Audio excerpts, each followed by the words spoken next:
Buenos días, niños. Bienvenidos a esta clase de estudios sociales. Estamos 14 de diciembre del año 2021 y bueno, hoy continuamos con nuestras exposiciones de los presidentes y es el turno de Tamara. Entonces, Tamara, es tu tiempo. Voy a compartir tus diapositivas. Listo, Tamara, tú me vas diciendo cuándo voy pasando, ¿ok? Presidente del Ecuador Sixto Durán Ballén.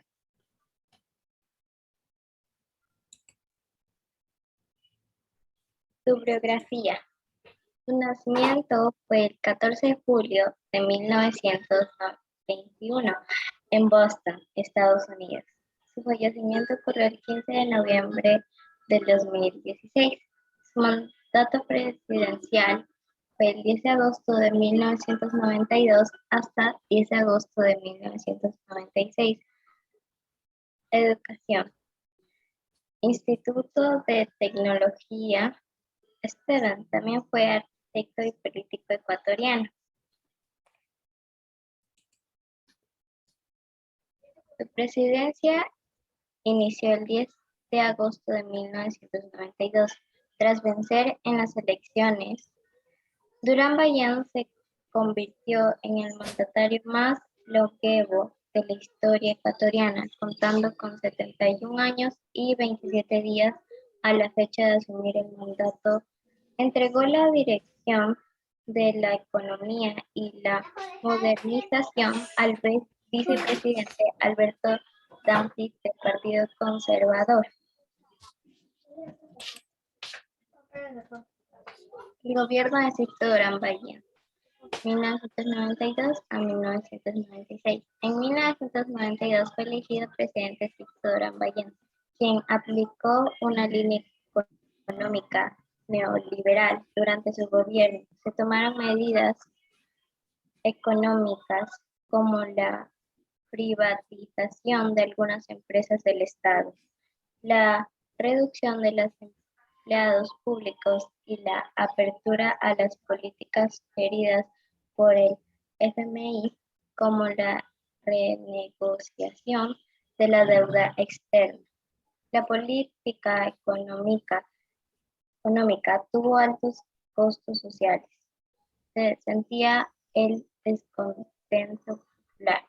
En enero de 1995, cuando el presidente sostenía su gobierno con índices bajos de popularidad, se produjo la Guerra del Alto Cenepa con el Perú. Cóndor.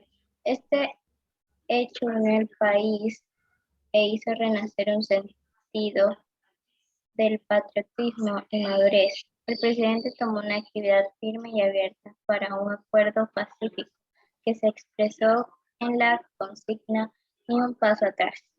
Luego de unas semanas de enfrentamientos y con el triunfo militar de nuestro país, se firmó el Acuerdo de Paz de Itamaraty, en Brasil, con el que se abrió el inicio de una paz definitiva con el Perú. Las obras emblemáticas. La construcción de la Avenida Mariscal Sucre, conocida como la Avenida Occidental. La obra fue concebida para descongestionar el tránsito del centro de la urbe.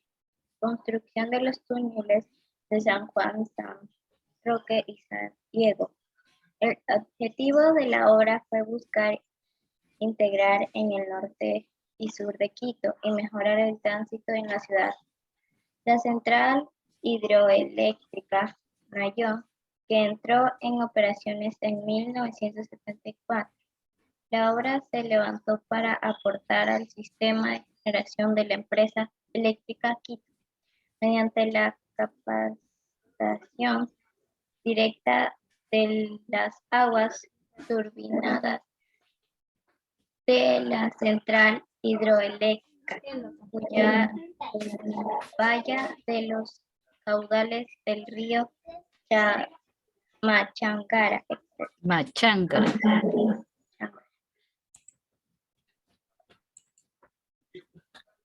Ok, muy amable. Un aplauso para su compañera. Muy bien, Tamara. Listo.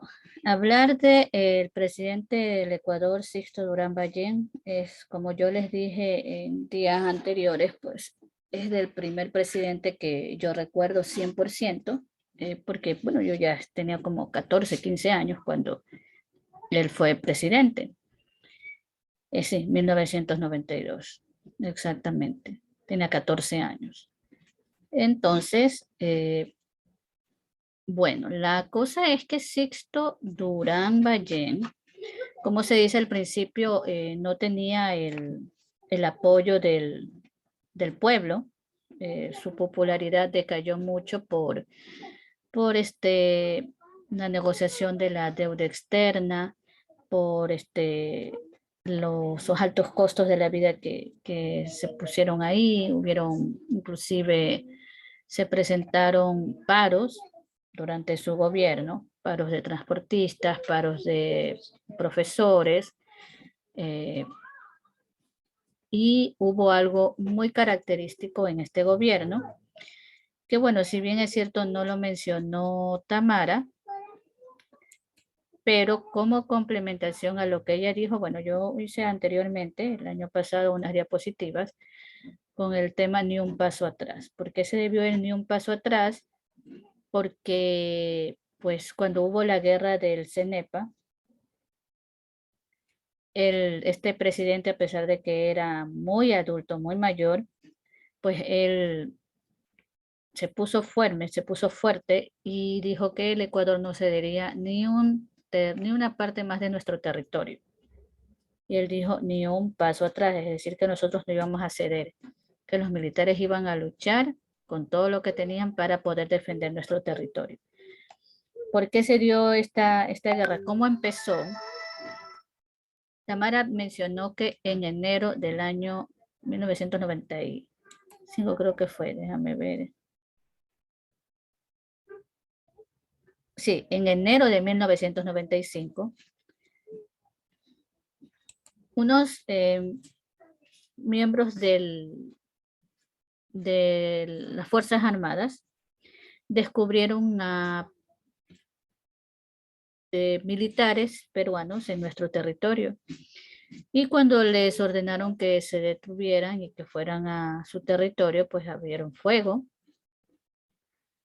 Y bueno, esto porque ellos querían apoderarse de estos territorios, entonces a través de esto empezó un conflicto armado que terminó con el triunfo de Ecuador en ese momento.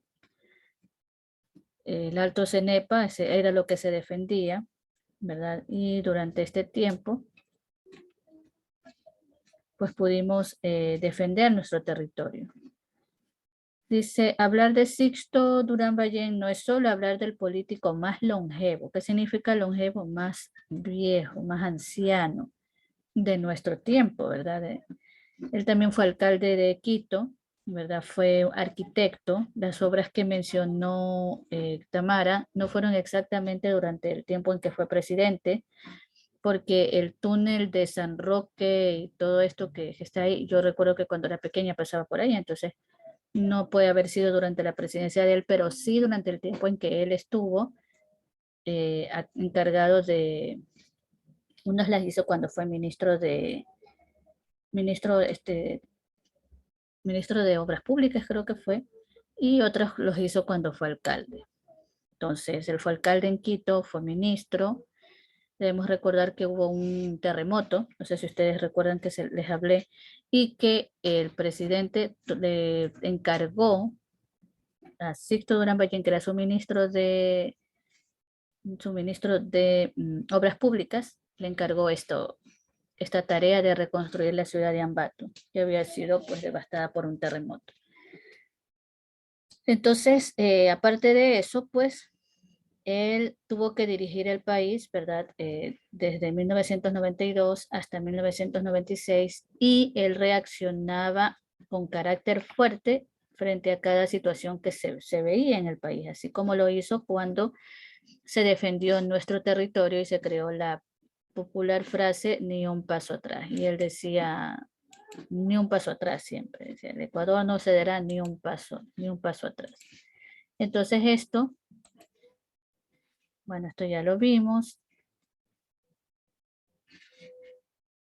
Y bueno, vamos a ver. Cuando él fue presidente, ¿verdad? En los primeros meses de gestión, el país se encontraba en la bancarrota, ¿verdad? No había recursos, había un desbalance presupuestario y a esto se le sumaron una serie de apagones por la zona del Paute, porque no llovía, no había cómo hacer que esta zona de Paute funcionara, esta hidroeléctrica. Entonces, ¿qué sucedió? Yo creo que sí les he conversado que fue la hora de Sixto. Yo les hablé que se atrasó, se adelantó una hora el reloj. Dice, para combatir los apagones, impulsó la medida bautizada como la hora de Sixto, que obligó a todos los ecuatorianos a adelantar una hora en sus relojes para aprovechar la luz solar y disminuir el consumo de energía. El decreto rigió desde noviembre de 1992 hasta febrero de 1993 y se logró ahorrar 156.000 millones de sucres. En aquella época, pues nosotros teníamos como nuestra moneda el sucre. En esa época no estábamos dolarizados todavía. Entonces yo creo que sí les conversé anteriormente esto acerca de la hora de Sixto, que se adelantó una hora en el reloj y que yo por lo general siempre salía cuando ya estaba oscuro del colegio. Me gustaba mucho porque salía cuando todavía había luz. O sea, la hora de salida era a las 6:30 y según la hora de Sixto yo salía a las 6:30, pero en realidad eran las 5:30. Entonces me gustaba eso porque estaba más temprano en mi casa, aunque se hubiera adelantado una hora al reloj. Muy interesante eso. Ahora, el conflicto del CENEPA, que fue lo que también nos conversó Tamara, nos habló de lo que pasó, ¿verdad? En los primeros días de 1995, como ya les dije anteriormente, el país se encontraba poblado de un extraño clima de tensión debido a que las Fuerzas Armadas de Ecuador y Perú se enfrentaron en las regiones de la Cordillera del Cóndor. Y para poder, que es en la provincia de Pastaza, para poder defender un territorio que cada uno creía poseer. Entonces, el 17 de febrero de 1995, Ecuador y Perú, es decir, la guerra duró 2 meses. Enero, un poco menos de 2 meses, un mes y 10 días más, porque empezó el 5 de enero y terminó el 17 de febrero. Entonces, 5, un 10, como un mes y 12 días. Entonces, el 17 de febrero de ese mismo año, Ecuador y Perú firmaron el cese al fuego. Sin embargo, el tiempo de paz no fue respetado y la Armada peruana atacó con mayor ferocidad que nunca, pero se encontró con una milicia ecuatoriana motivada en la cuenca del río Cenepa, que se supo responder y defender hasta entonces el territorio perteneciente a Ecuador. Entonces, cuando esto sucedió, me acuerdo que había una cumbre de presidentes, eh, no recuerdo dónde era.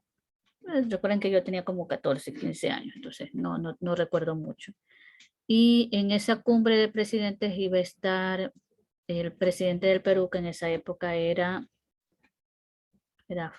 Fujimori, no me acuerdo ahorita el nombre, pero era el presidente Fujimori.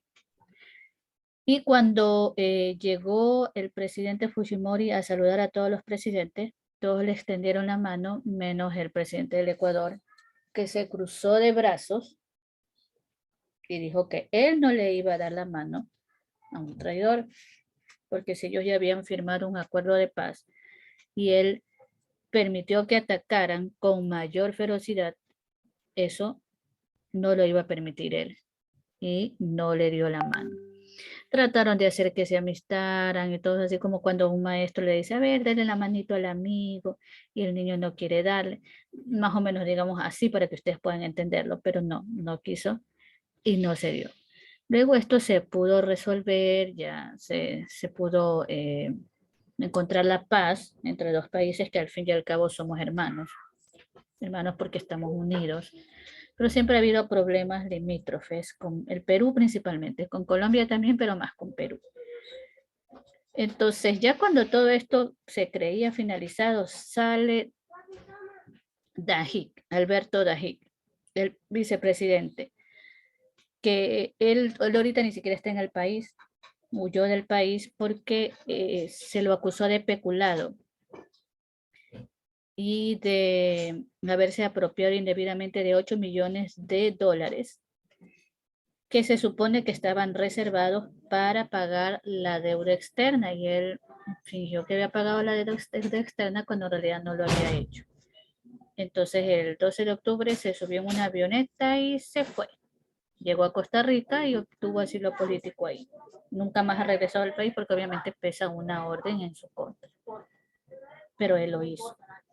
Entonces, un dato relevante es que después de él y antes de, ¿cómo se llama? De Rafael Correa, fue el último gobierno de un presidente ecuatoriano que acabó sus 4 años de gobierno. Porque después de él vinieron muchos otros presidentes que sus compañeros van a hablar mañana y él no, y fue el último que terminó sus 4 años de gobierno, porque después vinieron y estuvieron 2 años, 3 años, 1 año, y fue una etapa de inestabilidad para nuestro país. Entonces, ese es uno de los datos más relevantes. Y bueno, el otro que era el presidente más longevo de nuestro país. Creo que hasta el día de hoy es el presidente más longevo. Murió en 1990, en el 2010, en el 2000, ¿cuándo murió? Es que esto se lo hizo cuando todavía no había muerto, creo. Lo puso allá el 15 de noviembre del 2016 falleció. Bueno, ya imagínense si en el 1992 ya tenía 77 años, se imaginan al 2016 ya era una persona, eso fue, a ver, en el 92 hasta el 96, 2006, 2016, 20 años pasaron. Desde que él terminó, sería que tenía 77, 80, 97 años cuando falleció. Ya era una persona bastante anciana. ¿Okay? Él nació en Estados Unidos, pero como su padre ¿cómo podríamos decir? Trabajaba pero déjenme acordar el nombre, en la embajada de Ecuador en Estados Unidos, ¿verdad? Entonces, se lo considera ecuatoriano porque nació, una embajada siempre es un territorio que pertenece a ese país. Entonces, como él nació ahí, entonces es considerado ecuatoriano a pesar de haber nacido en Estados Unidos. Entonces, sí me apenó mucho su muerte porque, bueno, fue el primer presidente que yo recuerdo. Entonces, cuando murió, yo dije, ay, qué pena, se murió Sixto Durán Ballén. Y porque me gustó la forma en que él defendió nuestro territorio. Sí, sé que tal vez no hizo un buen mandato, tuvo muchos inconvenientes, pero defendió nuestro territorio como nadie lo hubiera podido hacer. Mejor que él, no creo que nadie más lo hubiera podido defender. Entonces, eso podemos aprender. Deber para ustedes, ¿verdad? Hacer un resumen de las diapositivas, que ya se las voy a pasar, y investigar, un momentito por favor, investigar un poco más, mejor dicho, investigar sobre la guerra del Alto Ceneb. Eso es lo que quiero que hagan. Aquí yo tengo esto, no, esto es mío, yo lo hice anteriormente. Investigar sobre la guerra del Alto Cenepa de 1995. Ustedes tienen que pasar las diapositivas y me gustaría que investiguen para que sepan más acerca de esta guerra. ¿Ok? Investiguen sobre ello. Entonces, voy a hacer una sola de las diapositivas para poder enviárselas. ¿Ok? ¿Tienen alguna pregunta, alguna consulta sobre esto? ¿No? Tamara, ¿algo más que quieras aportar? ¿No? ¿Todo bien? Bueno, muy bien, muy buena material que tienes. Por favor, necesito que la persona que le toque exponer mañana sobre el presidente me envíe sus diapositivas para poder tenerlas y enviárselas a sus compañeros. ¿Ok? Listo, chicos. Entonces, esta ha sido la clase de hoy de estudios sociales. Mañana tenemos una nueva exposición. Le toca mañana a Santiago, ¿verdad? Entonces, bien, chicos, esa ha sido la clase de estudios sociales. Ya les indiqué que tienen que hacer un resumen de las diapositivas y hacer una investigación sobre la guerra en el Alto Cenepa, ¿ya? Que fue durante el gobierno de Sixto Durán Ballén.